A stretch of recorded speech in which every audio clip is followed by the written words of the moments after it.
Yeah, it certainly is. We've had the disruption like everyone else in the world, and it's been difficult to navigate the last few months. We've still been training, but we're back starting in our DTAE this week, and it's great to have most of the players here. We've still got a few over on the eastern states, but very pleasing to be able to train at all.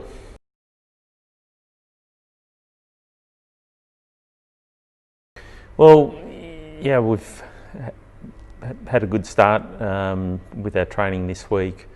We've got 20 of the national players here.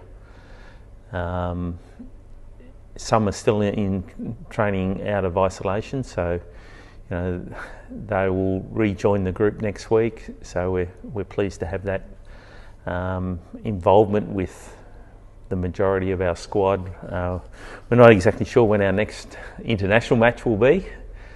Probably not until next year. We've got a Oceania Cup series planned against New Zealand in New Zealand, so obviously looking forward to that.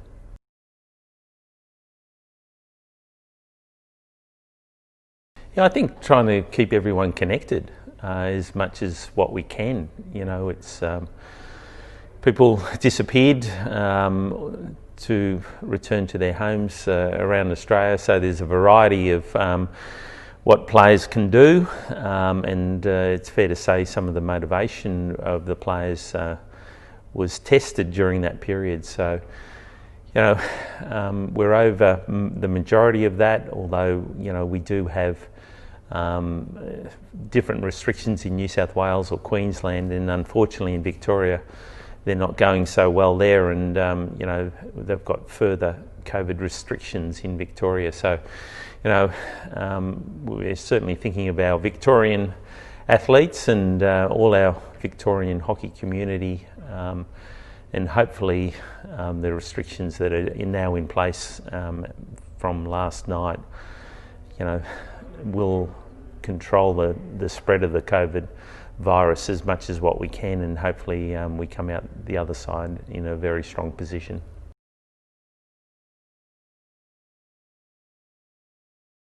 Yeah, one of the things we have had to do, the players that have returned to Perth have been in isolation for 2 weeks. They have been able to train during that period. They've had 2 hours outside where we've been able to train them, and then they return to their homes. So they've had a good little concentrated training period. So it's been really good for their personal development and also their fitness level. So that's been over a 2-week period. So they're out of that as of next week, and they join the full squad.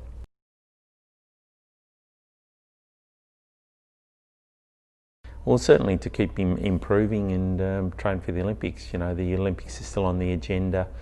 There has been some discussion about Tokyo next year, but it's from our point of view, we have to be fully committed to that. We've got a training camp later in the year where we'll select next year's squad.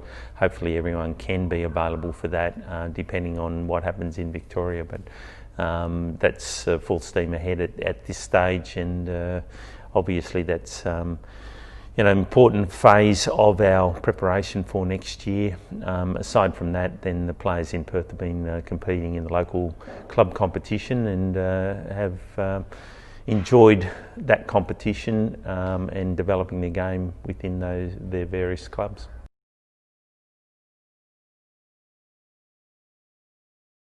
Yeah, it's certainly, I mentioned before about Oceania Cup, but we've also got Pro League starting or resuming the season. It's been quite a delay because it'll be, for us, 12 months since our last game.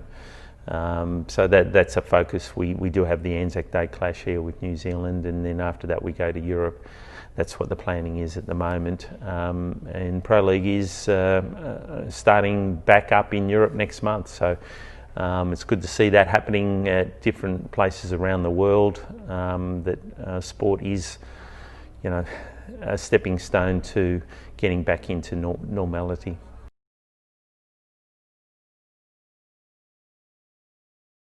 Well, I think constantly changing.